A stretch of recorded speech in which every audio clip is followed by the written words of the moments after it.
Assalamualaikum warahmatullahi wabarakatuh. Selamat datang di channel Slamet Untung. Di sini tempatnya cerita-cerita horor dari kejadian nyata, kisah mistis, sampai bikin kita merinding sendiri. Pas di malam hari, jangan lupa klik subscribe dan nyalakan lonceng notifikasinya agar tidak ketinggalan cerita terbaru dari kami. Kalau sudah siap, yuk langsung kita mulai ceritanya.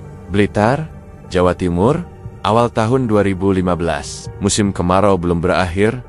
Udara panas menggantung di atas desa kecil di pinggiran kota. Tanah-tanah kering retak di halaman rumah-rumah yang berdinding papan dan atap seengkaratan. Salah satunya adalah rumah Bu Narti, janda beranak satu yang hidup dari berdagang sayur keliling. Rumah itu sempit, reot, dan gelap. Dinding dalamnya sudah mengelupas, lantainya tanah padat. Disitulah Bu Narti menjalani hari-hari nia bersama Bagas, anak laki-lakinya yang baru berumur 6 tahun. Pagi itu, Bu Narti baru pulang dari pasar. Keranjang anyam yang ia bawa masih berisi beberapa ikat bayam dan tomat busuk. Ia meletakkan keranjang di pojok dapur, membuka kerudung, lalu duduk di kursi kayu yang satu-satunya masih utuh. "Nggak laku lagi, Bu?" tanya Bagas dari bilik depan. Suaranya pelan. Bu Narti tersenyum kecil, meski wajahnya lelah. "Iya, Nak. Besok kita coba jualan yang lain ya. Padahal, ini sudah hari keempat dagangannya tak laku. Sisa-sisa uang hasil pinjaman minggu lalu sudah habis untuk beli beras. Sekarang bahkan, garam pun tinggal sedikit. Beberapa tetangga sudah mulai menghindar karena hutangnya belum terbayar. Anak semata wayangnya pun mulai sering sakit batuk-batuk kecil yang tak kunjung reda. Menjelang sore, ketika matahari mulai turun dan udara mulai sejuk, suara kendaraan berhenti di depan rumah. Jarang ada mobil masuk gang kecil itu. Bu Narti mengintip dari celah jendela. Sebuah mobil hitam mengkilap parkir tepat di depan rumahnya. Dari dalam keluar seorang pria berusia sekitar 50 tahun, berkemeja lengan panjang, memakai peci, putih besi. Ia melangkah santai ke arah pintu, senyumannya lebar, tapi tidak jelas maksudnya. "Assalamualaikum," ucapnya dari depan pintu kayu yang terbuka setengah. Bu Narti berdiri pelan. "Waalaikumsalam. Pak Haji Kardi?" "Iya, Bu Narti. Maaf ganggu. Boleh duduk sebentar?" Bu Narti ragu sejenak, tapi mempersilahkan. "Silakan, Pak.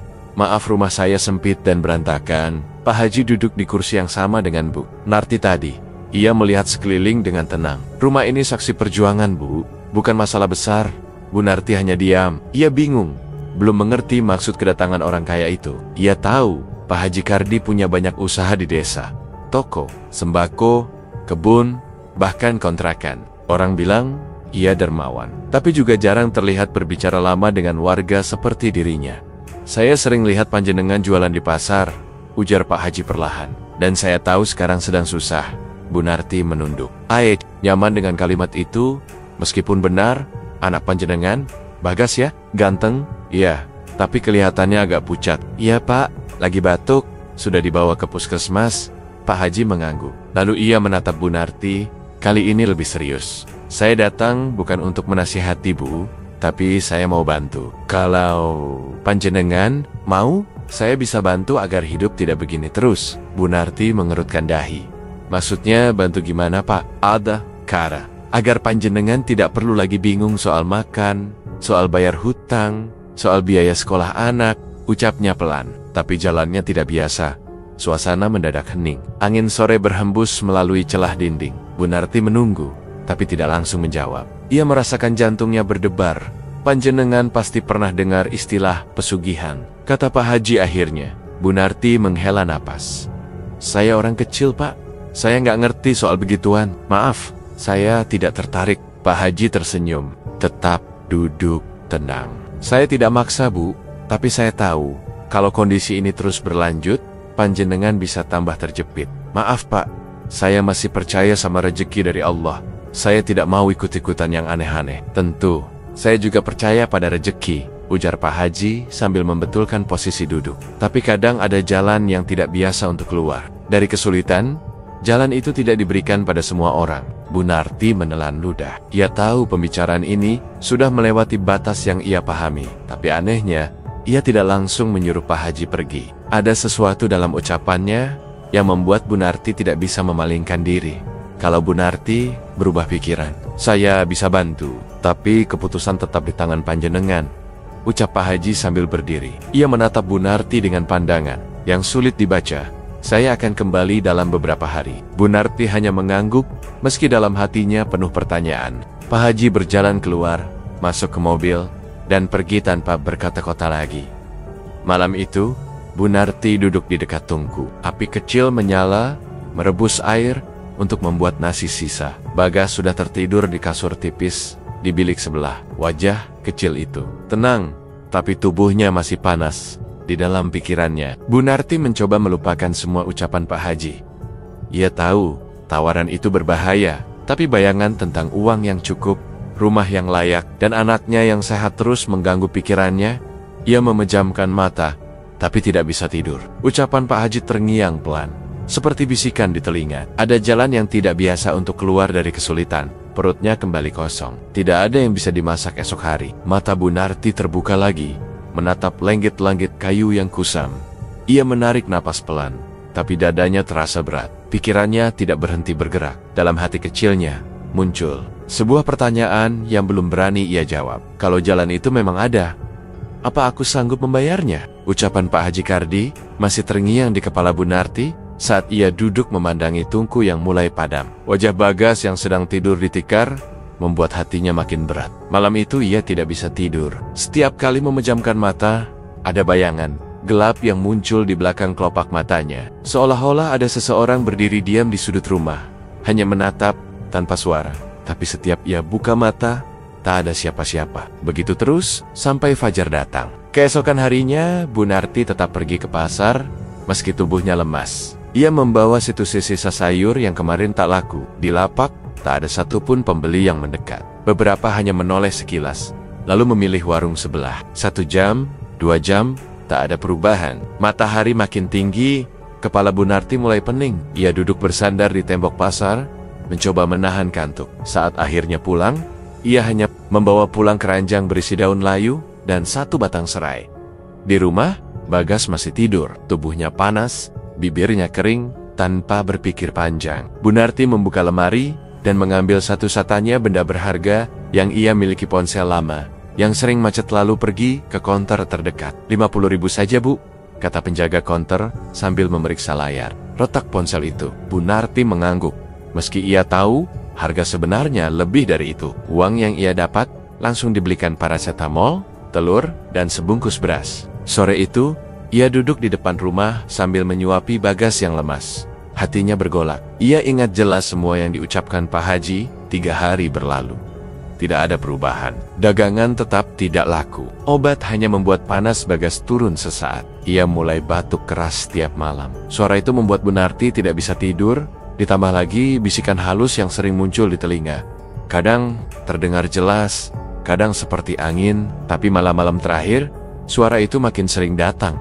Terutama saat rumah sepi. Ia mulai menjauh dari tetangga. Setiap kali ada yang menyapa di warung, ia hanya menjawab singkat, lalu cepat-cepat pulang. Rasa malu makin besar, terutama saat mendengar namanya disebut di belakang. Orang-orang mulai berbisik tentang warungnya yang makin sepi, tentang Bagas yang sakit terus, tentang utangnya yang belum dibayar. Akhirnya, di hari keempat setelah kedatangan Pak Haji, saat langit mendung dan angin dingin berembus dari arah utara, Bu Narti memutuskan untuk datang ke rumah Pak Haji Kardi. Tangannya gemetar saat membuka pagar besi yang tinggi dan berat. Rumah Pak Haji jauh lebih besar dibanding rumah siapapun di desa. Dindingnya putih bersih, halamannya lebar, pintu depan terbuka pelan, seolah memang sudah menunggu. Silakan masuk, Bu Narti. Suara Pak Haji terdengar dari dalam. Bu Narti melangkah masuk dengan pelan. Ruang tamu itu sepi.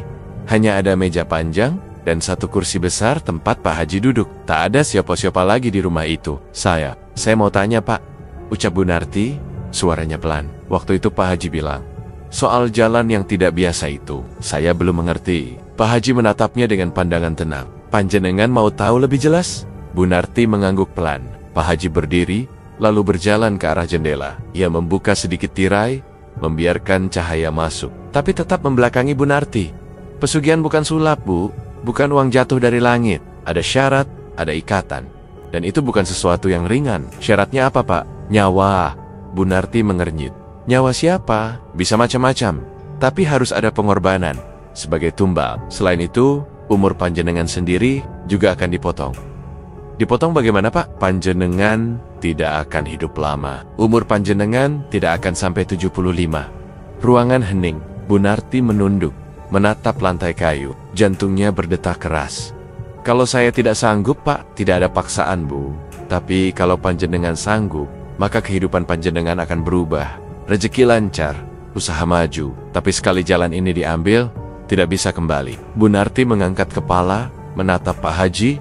Kalau saya terima, Bagas akan sembuh. Pak Haji tersenyum tipis. Kalau panjenengan ikhlas dan jalani semua tahapannya, maka semua keinginan akan dikabulkan. Tak ada lagi yang dibicarakan setelah itu.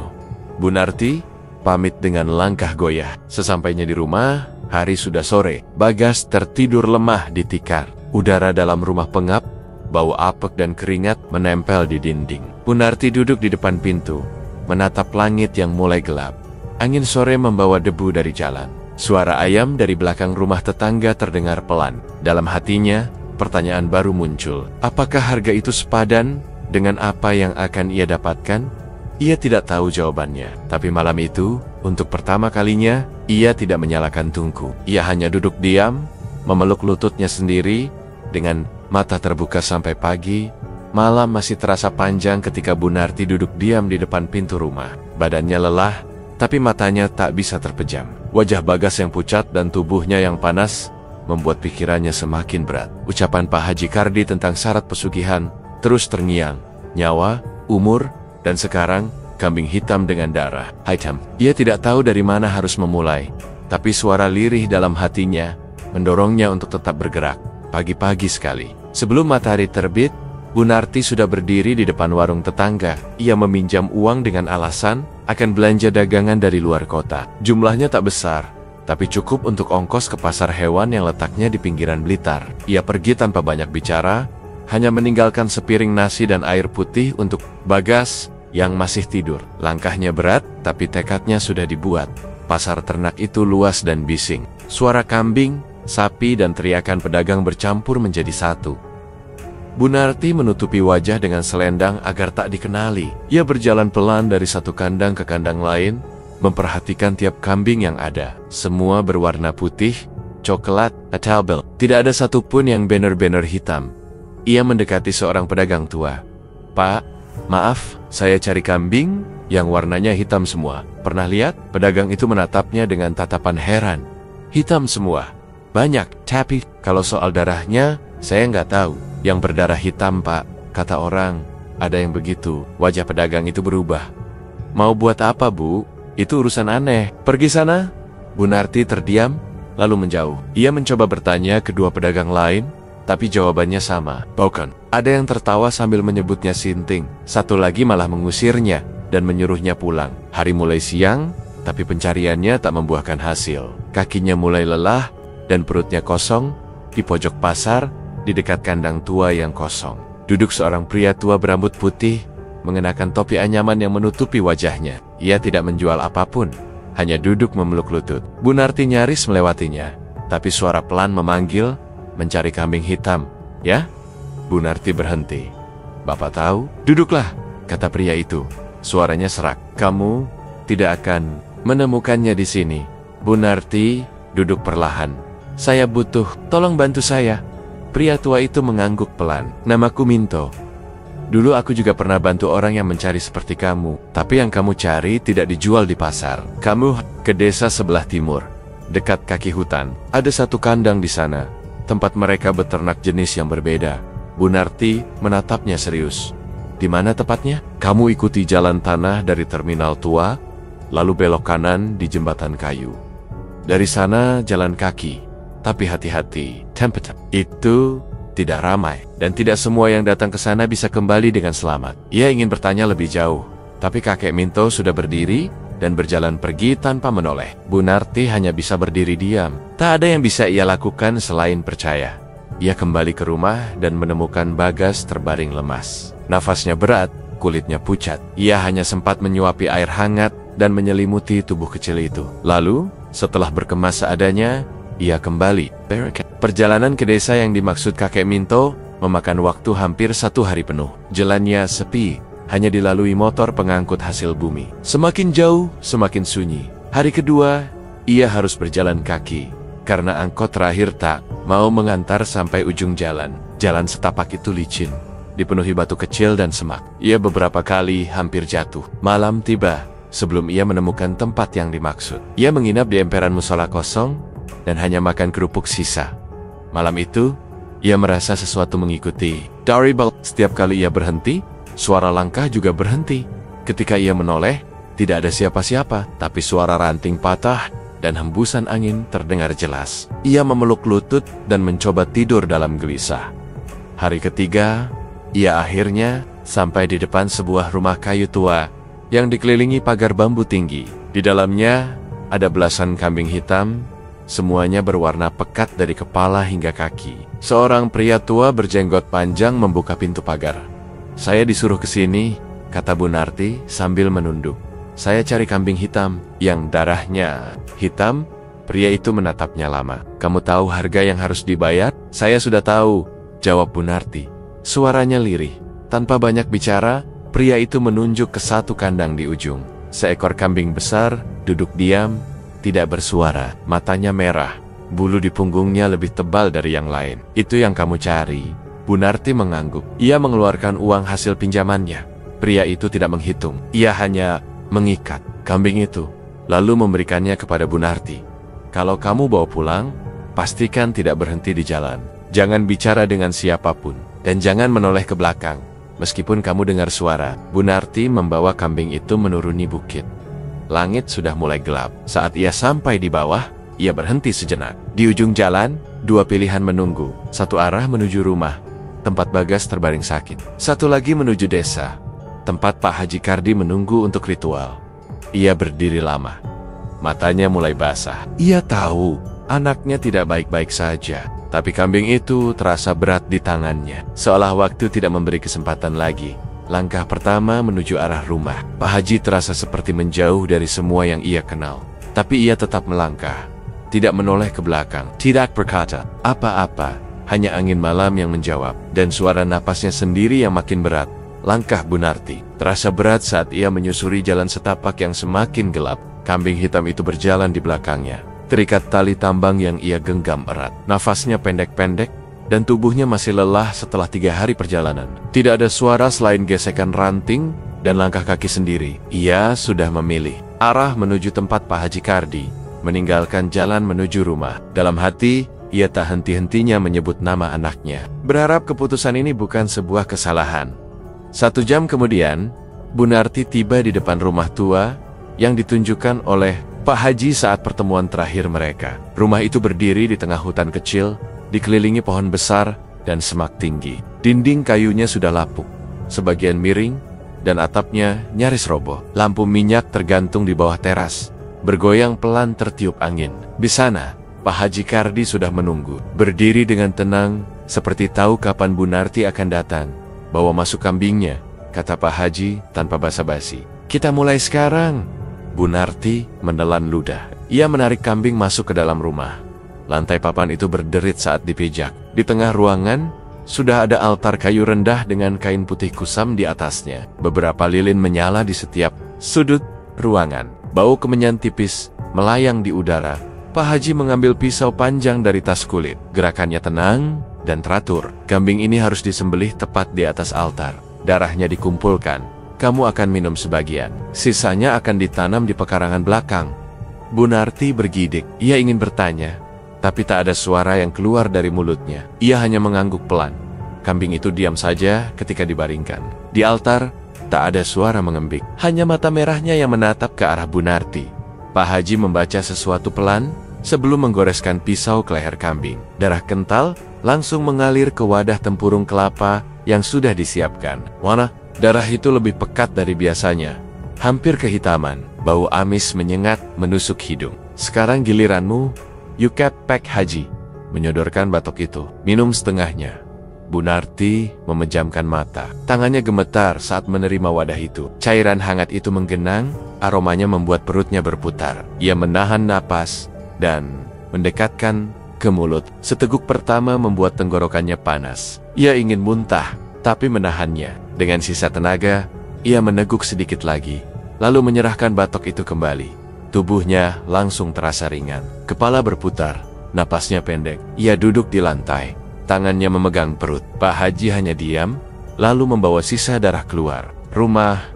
Beberapa menit berlalu, sebelum Bu Narti bisa berdiri. Keringat membasahi pelipisnya. Ia memegang dinding agar tidak jatuh. Pandangannya kabur, tapi ia memaksa keluar dari rumah itu. Berjalan pelan, sambil menahan mual. Pak Haji menyuruhnya pulang tanpa banyak bicara. Besok pagi akan mulai terasa, katanya sebelum menutup pintu. Perjalanan pulang jauh lebih berat. Kakinya seperti bukan miliknya. Setiap langkah seakan diseret. Udara malam lebih dingin dari biasanya. Langit tampak lebih gelap. Di sepanjang jalan, ia beberapa kali mendengar langkah di belakangnya. Tapi saat menoleh, hanya angin yang lewat. Rasa takut menyusup tanpa suara. Setibanya di rumah, ia langsung memeluk Bagas yang masih tertidur. Tubuh anak itu terasa lebih hangat dari biasanya. Tapi napasnya mulai teratur. Wajahnya tidak lagi pucat. Bu Narti meraba dahinya dengan telapak tangan.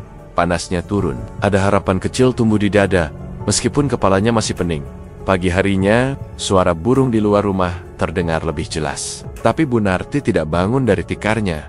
Tubuhnya lemas. Ia menggigil meskipun sinar matahari sudah masuk lewat celah dinding. Tenggorokannya kering dan kepalanya terasa penuh. Setiap kali mencoba bangun, tubuhnya langsung bergetar. "Bu," panggil Bagas lirih dari sudut bilik. Bu Narti menoleh perlahan. "Iya nak, kita nggak makan dari kemarin." Ia memaksa berdiri. Tubuhnya seperti terisi sesuatu yang berat, tapi ia menahan diri agar tidak jatuh. Ia membuka dapur, hanya ada sisa beras dan air. Tapi pagi itu, sebelum ia sempat keluar membeli apapun, seseorang mengetuk pintu rumah. "Ini dari Pak Haji," ucap seorang pemuda sambil menyerahkan kantong plastik berisi bahan makanan dan uang 100 ribuan yang dilipat rapi. Bu Narti mengangguk pelan. Tak ada penjelasan. Pemuda itu langsung pergi. Hari-hari berikutnya, sesuatu mulai berubah. Warung kecil yang sebelumnya sepi, mulai didatangi banyak orang. Orang-orang yang dulu cuek, tiba-tiba membeli banyak dagangan. Bahkan, beberapa pedagang lain menyuruh pembelinya mampir ke warung Bu Narti. Namun setiap malam, suara langkah kembali terdengar dari luar rumah. Kadang terdengar dekat, kadang seperti berputar-putar di pekarangan. Bagas mulai sering menutup telinga saat tidur. Beberapa kali, ia mengatakan melihat bayangan hitam di sudut rumah. Berdiri dia menghadap tembok. Bu Narti tidak berani bertanya pada siapapun. Ia hanya memeluk anaknya lebih erat setiap malam. Tapi tubuhnya sendiri mulai merasa tidak wajar. Dada sesak, kulit seperti ditusuk-tusuk dingin. Suara kecil mulai terdengar di kepalanya, membisik pelan tapi jelas. Malam keempat setelah ritual, ia bangun tiba-tiba. Keringat dingin membasahi lehernya. Lilin di sudut rumah menyala sendiri, meski ia yakin tak pernah menyalakannya. Di luar rumah, suara ranting patah terdengar jelas. Ia tidak membuka pintu. Ia hanya duduk, menatap dinding sambil menahan gemetar. Di dalam dirinya, ada sesuatu yang terasa baru. Tapi ia tidak tahu apakah itu kekuatan atau bahaya. Ia menatap ke arah tempat tidur anaknya yang masih lelap. Kalau ini jalan yang harus kutempuh. Kenapa rasanya makin berat? Malam keempat setelah ritual, Bu Narti belum juga bisa tidur. Matanya tetap terjaga, menatap lenggit-lenggit rumah yang terlihat suram, meski lilin masih menyala di sudut ruangan. Tubuhnya masih lemas, tapi warung kecilnya sudah mulai ramai. Setiap pagi, ia menerima bahan-bahan dagangan dari pemasok yang bahkan tak pernah ia hubungi. Uang datang tanpa diminta. Bagas pun tampak lebih segar, meski kadang masih batuk ringan. Tapi di balik semua itu, ada sesuatu yang terus mengganggu pikirannya. Suara tangisan dari belakang. Rumah pertama kali terdengar 2 malam lalu. Lirih dan dalam, seperti suara perempuan dewasa. Suara itu datang setiap menjelang tengah malam, berhenti menjelang subuh. Awalnya Bu Narti mengira itu suara hewan atau tetangga. Tapi malam-malam berikutnya, suara itu terdengar makin jelas. Pernah suatu malam, ia memberanikan diri membuka pintu belakang. Tapi begitu ia melangkah keluar, suara itu hilang. Hanya daun, pisang yang bergerak pelan ditiup angin.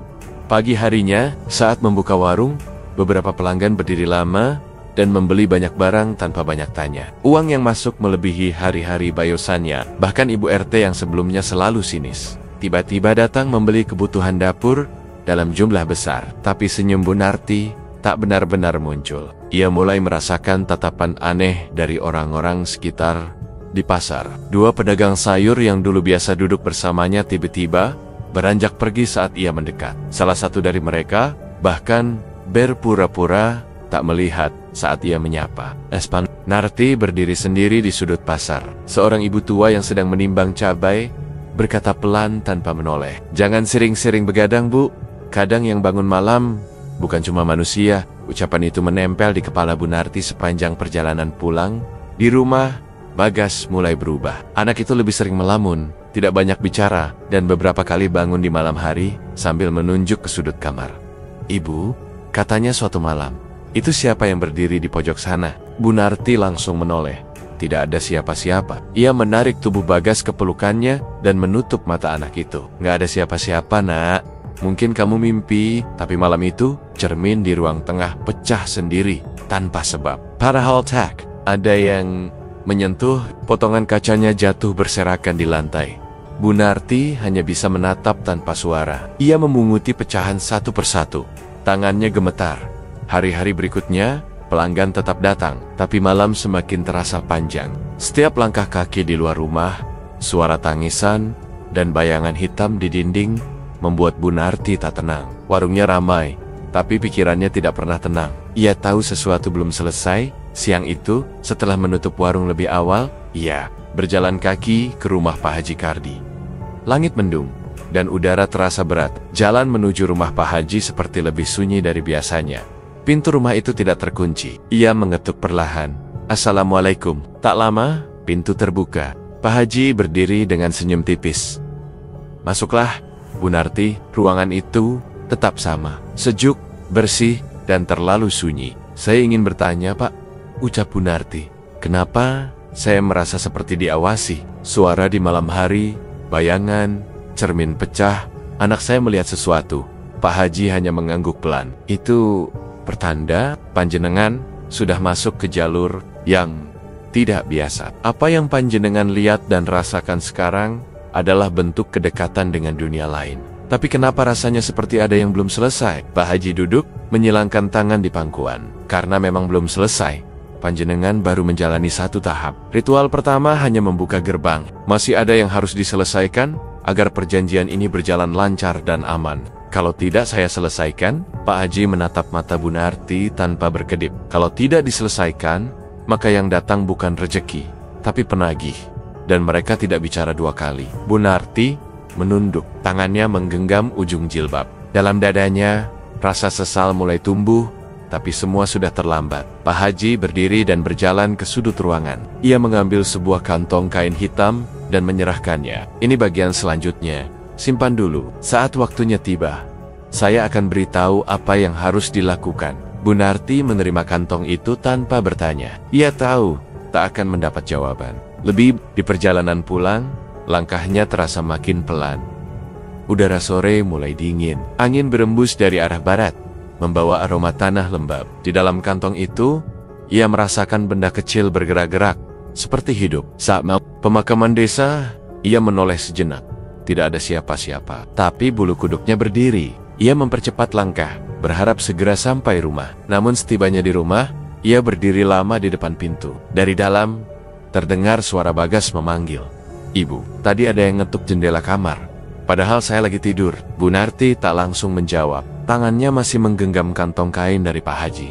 Di balik kain itu, ia tahu ada harga yang belum ia bayar sepenuhnya. Dan waktunya mungkin semakin dekat. Kantong kain hitam itu masih tergenggam erat di tangan Bu Narti saat ia berdiri terpaku di depan rumah. Suara Bagas dari dalam terdengar cemas, tapi tubuh Bu Narti sulit bergerak. Udara malam membawa hawa dingin menusuk, bercampur bau aneh seperti daging hangus dan tanah basah. Ia masuk dengan pelan, menyembunyikan kantong itu di bawah rak dapur. Bagas langsung memeluknya. Wajahnya pucat. "Ibu, tadi aku lihat orang berdiri di luar jendela, tapi pas aku buka tirai, nggak ada siapa-siapa." Bu Narti tak menjawab. Ayah mengelus kepala anaknya pelan. Di dalam pikirannya, suara Pak Haji Kardi masih terngiang bahwa semua belum selesai dan harga berikutnya lebih besar. Pagi berikutnya, ia pergi lebih awal ke rumah Pak Haji. Langkahnya terasa berat, tapi pikirannya tak bisa menunggu. Ia ingin tahu isi kantong itu, ingin tahu apa lagi yang harus ia jalani. Rumah Pak Haji masih sama sunyinya. Pintu terbuka sebelum ia mengetuk. "Panjenengan datang lebih cepat dari yang saya perkirakan," ucap Pak Haji sambil mempersilahkan. "Masuk." Bu Narti duduk tanpa berkata apa-apa. Tangannya gemetar. "Saya mau tahu, selanjutnya apa?" Pak Haji menatapnya lama, lalu menjawab datar. "Tumbal kedua, bukan hewan, bukan barang, tapi manusia. Orang terdekat, yang paling panjenengan sayangi." Bu Narti langsung menggeleng. "Tidak, Pak, jangan anak saya. Panjenengan sudah tahu sejak awal, tidak ada jalan mundur," ujar Pak Haji tenang. "Pesugihan ini bukan tentang mengambil rejeki dari angin. Semua ada imbalannya. Kalau panjenengan berhenti sekarang, bukan hanya panjenengan yang akan ditarik, anak panjenengan pun ikut dibawa." Bu Narti terdiam, napasnya pendek. Ia tahu ucapannya bukan ancaman kosong. Sejak ritual pertama, semua yang terjadi terasa nyata. Suara tangisan, bayangan, cermin pecah, dan kini Bagas mulai melihat sesuatu. Tidak ada pilihan lain, suaranya nyaris tak terdengar. Selalu ada pilihan, tapi setiap pilihan ada risikonya. Panjenengan bisa menyerahkan siapapun, asalkan ikatan darah atau kasihnya kuat. Semakin dekat, semakin kuat dampaknya. Bu Narti pulang tanpa berkata banyak. Dalam perjalanan, ia tak bisa berhenti memikirkan kata-kata itu. Di depan rumah, Bagas menunggu sambil membawa segelas teh manis yang belum habis. Wajahnya sedikit cerah, tapi matanya tampak kosong. Malamnya, mimpi buruk kembali datang. Bu Narti melihat tubuh Bagas berdiri di tengah rumah, dikelilingi genangan darah. Di belakangnya ada sosok tinggi, berjubah hitam, dengan mata merah menyala. Sosok itu memegang kantong kain yang sama seperti miliknya, lalu menunjuk ke arah Bagas sambil tertawa. Ia terbangun dengan napas terengah. Lilin di sudut rumah padam. Bagas masih tidur, tapi tubuhnya gemetar. Sot di Sena. Keringatnya dingin. Hari-hari berikutnya, pikirannya terus dihantui pilihan mustahil. Ia menghindari tatapan Bagas, mulai bicara seadanya, dan sering duduk diam di dapur sambil memegang kantong kain itu. Dalam benaknya, ia mulai menghitung siapa yang masih punya hubungan dekat dengannya, tapi semua terasa salah. Ia mendatangi Pak Haji lagi, berharap ada celah, tapi jawaban yang ia terima selalu sama. Tidak bisa berhenti, tidak bisa mengelak, dan waktu terus berjalan. "Kalau saya tidak pilih siapa-siapa?" tanya Bu Narti di suatu siang. "Maka mereka akan memilih sendiri," jawab Pak Haji. Dan biasanya, mereka mengambil yang paling lemah dulu. Bu Narti menunduk. Di pikirannya, hanya wajah Bagas yang terus muncul. Ia tak makan selama 2 hari, hanya minum air. Wajahnya makin pucat, tapi warung tetap ramai, uang tetap mengalir, dan suara-suara di malam hari makin keras. Kini, bukan hanya tangisan, tapi juga derap langkah yang mengelilingi rumah. Kadang terdengar dari atap. Malam keempat, ia duduk sendiri di tengah rumah. Bagas sudah tidur, tapi suara dari balik dinding membuatnya merinding, seperti suara kuku menggaruk kayu, pelan, tapi teratur. Di dalam dirinya, rasa sesak makin besar. Ia tahu waktunya tidak lama, tapi ia juga tak sanggup menyerahkan siapapun.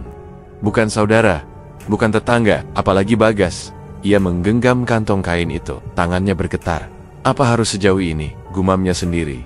Tak ada yang menjawab, tapi angin malam berhembus pelan, dan suara bisikan kembali terdengar. Kali ini lebih dekat, seperti datang dari belakang tengkuknya. Bu Narti menutup telinga, tapi suara itu tetap masuk, menusuk tanpa suara. Ia menangis pelan, menahan suara agar tak membangunkan Bagas. Di luar, bulan tertutup awan. Di dalam rumah, lilin padam satu persatu. Bayangan dari sudut kamar mulai memanjang ke arah tubuhnya, dan Bu Narti hanya bisa memejamkan mata. Dalam pikirannya, satu kalimat terus berulang, "Waktu semakin sempit." Malam itu, suara dari balik dinding rumah tidak berhenti sampai subuh. Suara menggores, bisikan, kadang seperti langkah kecil yang berputar-putar di atas atap.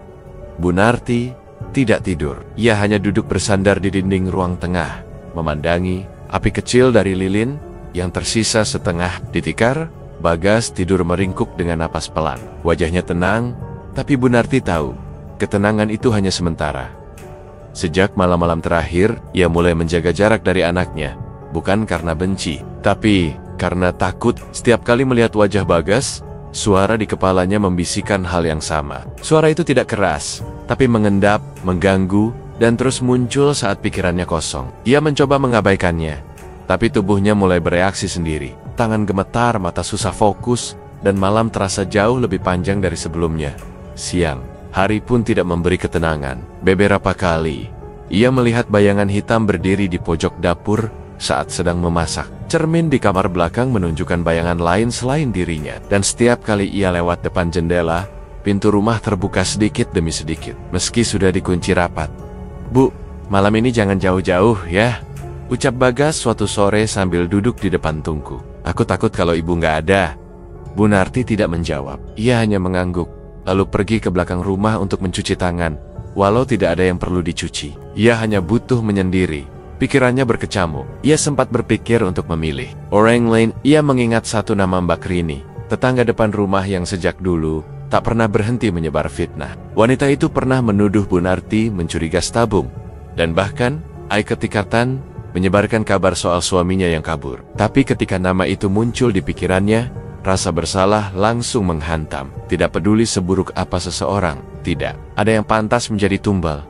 Hari itu, saat warung sedang sepi, suara terdengar lagi dari dalam rumah. Kali ini bukan hanya bisikan atau langkah, tapi suara tertawa pelan. Suara perempuan, tapi nadanya dingin. Bu Narti berhenti di tengah warung, tidak berani menoleh ke arah dapur. Sore menjelang malam, ia kembali ke rumah Pak Haji Kardi.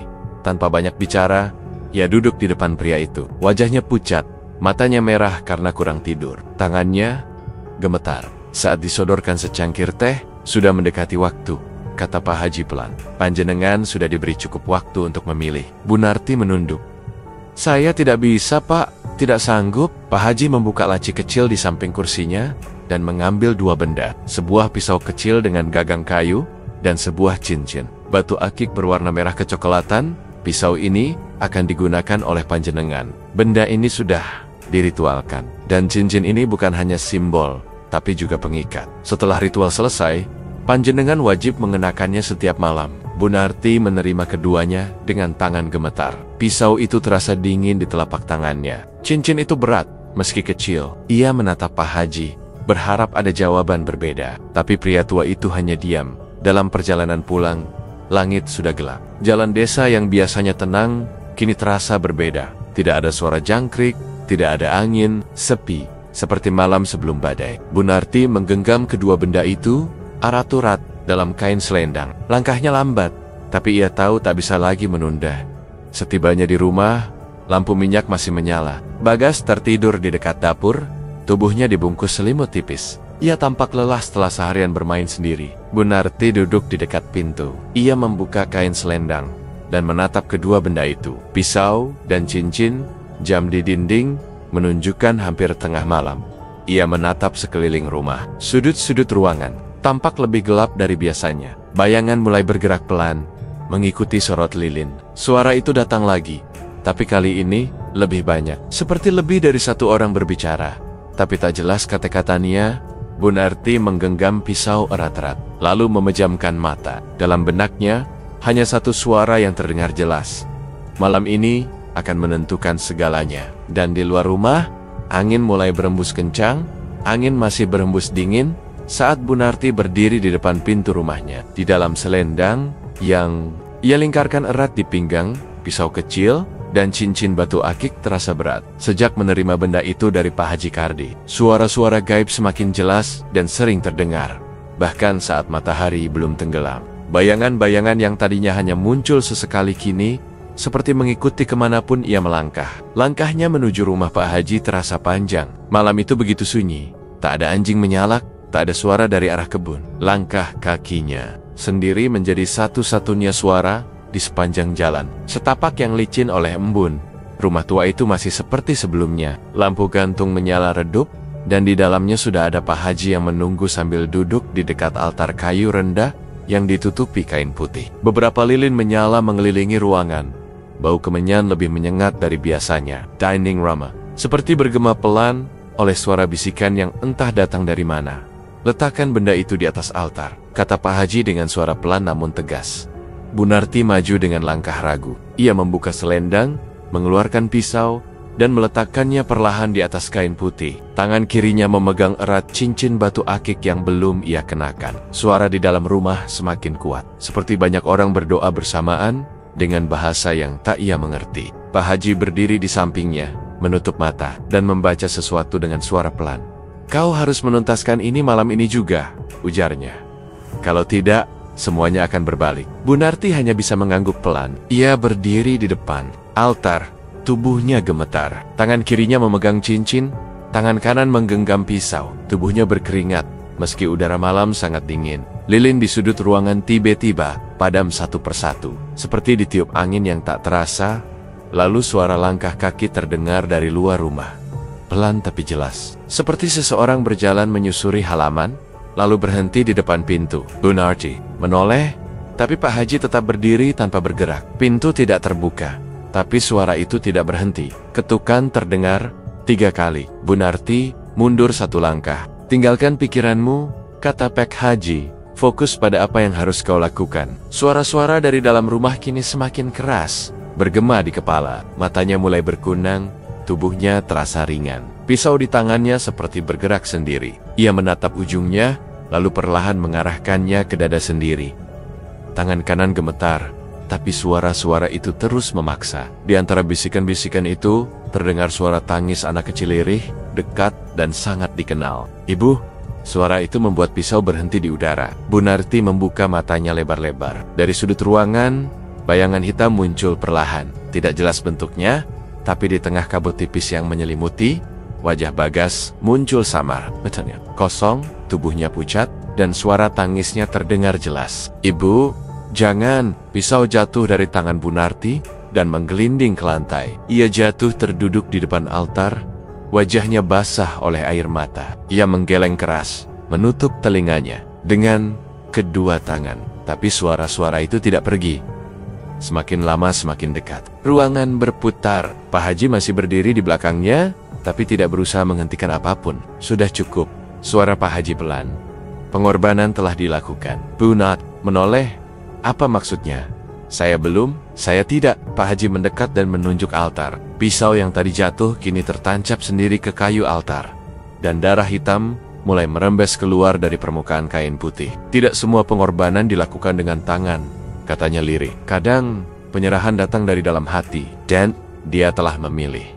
Semua sudah terjadi dan tidak bisa dibatalkan." Bunarti menatap altar itu dengan mata membelalak. Suara tangis masih terdengar dari luar rumah. Bayangan di pojok dinding masih berdiri diam. Ia ingin bangun, ingin lari, tapi kakinya tidak bisa digerakkan. Nafasnya sesak, seperti dicekik udara sendiri. Ia memanggil nama anaknya, tapi yang terdengar hanya gema dari suaranya sendiri. Dan malam itu, tidak ada bintang di langit. Pagi itu, pintu rumah Bunarti masih tertutup rapat. Tidak ada suara dari dalam. Warung kecil di depannya tak dibuka seperti biasanya. Meja yang biasa dipakai untuk menata dagangan kosong. Kursi plastik rebah tertiup angin, dan ember berisi air semalam sudah berlumut. Tetangga yang lewat hanya saling pandang, sebagian berbisik, tapi tak ada yang berani mengetuk. Beberapa anak kecil yang bermain layangan melaporkan bahwa mereka mendengar suara orang menangis dari arah rumah Bunarti. Tangis itu terdengar seperti suara anak kecil, lirih tapi jelas, datang dari dalam kamar belakang. Seorang ibu akhirnya memberanikan diri memanggil dari luar pagar, tapi tidak ada jawaban. Ia hanya melihat sosok Bunarti duduk di ruang tengah dengan tatapan kosong, tak berkedip, seperti tidak mendengar apapun. Malam tiba. Rumah itu tetap gelap. Tangisan itu kembali terdengar, kali ini lebih keras dan panjang. Beberapa warga menutup jendela lebih cepat. Tidak ada yang mau bicara banyak. Di desa itu, cerita yang terlalu ganjil lebih baik tidak dibahas terlalu lama. Tapi, nama Bagas mulai disebut. Sejak malam ritual itu, tak ada satupun yang melihat anak itu keluar rumah. Bahkan sejak pagi setelahnya, tempat tidurnya tetap rapi. Tidak seperti biasanya. 3 hari kemudian, Pak Haji Kardi datang ke rumah Bunarti. Ia mengetuk pelan, lalu membuka pintu sendiri karena tak ada jawaban. Di dalam, ruangan masih seperti semula. Dapur bersih, rak piring penuh, tapi suasana dingin, menyusak. Di ruang tengah, Bunarti masih duduk di tempat yang sama, tubuhnya lebih kurus, matanya cekung, rambutnya acak-acakan. Ia menatap ke satu titik di lantai, tidak bergeser sedikit pun. "Kau sudah melihat akibatnya," ucap Pak Haji pelan. Bunarti tidak menjawab. "Ini semua bagian dari pilihan. Kau diberi apa yang kau minta, tapi kau juga membayar seperti yang disyaratkan." Masih tidak ada jawaban. Tubuhmu akan melemah. Seminggu dari sekarang, semua selesai. Pak Haji tak menunggu tanggapan. Ia berjalan keluar tanpa menoleh lagi. Hari-hari berikutnya, suara-suara semakin sering terdengar dari rumah itu. Tidak hanya tangisan, kadang ada suara benda pecah, pintu dibanting, bahkan langkah kaki yang mengelilingi rumah. Tapi tidak ada orang keluar. Tidak ada lampu menyala. Hanya seminggu setelah malam ritual itu, dua warga yang hendak mengantarkan beras mendapati pintu rumah terbuka sedikit. Bau anyir menusuk dari dalam. Mereka memanggil, tapi tidak ada yang menyahut. Akhirnya mereka masuk dan mendapati tubuh Bunarti terbaring di kamar belakang, sudah tidak bernyawa. Di sampingnya, cincin batu akik masih melekat di jari. Pisau kecil terletak di bawah tikar. Tidak ada jejak Bagas. Pemeriksaan hanya berlangsung singkat. Tidak ada luka, tidak ada tanda kekerasan, hanya tubuh yang lemah, seperti kehilangan semua tenaganya. Warung itu kemudian diwariskan pada seorang pria dari luar desa yang datang membawa surat dan kunci. Tidak ada yang mengenalnya, tidak ada yang pernah melihatnya sebelumnya. Tapi ia mengaku sebagai kerabat jauh. Beberapa warga hanya diam, tidak menyambut, tapi juga tidak menolak. Malam pertama warung dibuka kembali, suara tangisan terdengar lagi. Kali ini bukan dari dalam rumah, tapi dari bawah lantai kayu dapur. Pria itu tidak berkata apa-apa. Ia tetap melayani pembeli, seolah tidak mendengar. Sejak saat itu, orang-orang mulai percaya bahwa tempat itu sudah ditandai, bahwa warung itu tidak pernah benar-benar bersih, dan bahwa harga dari pesugihan tidak selalu terlihat di awal. Kadang, baru terasa ketika semua sudah terlambat, dan di malam yang paling sepi, suara tangisan anak masih terdengar. Tidak pernah dijelaskan siapa yang menangis. Tidak pernah dijelaskan siapa yang mendengar.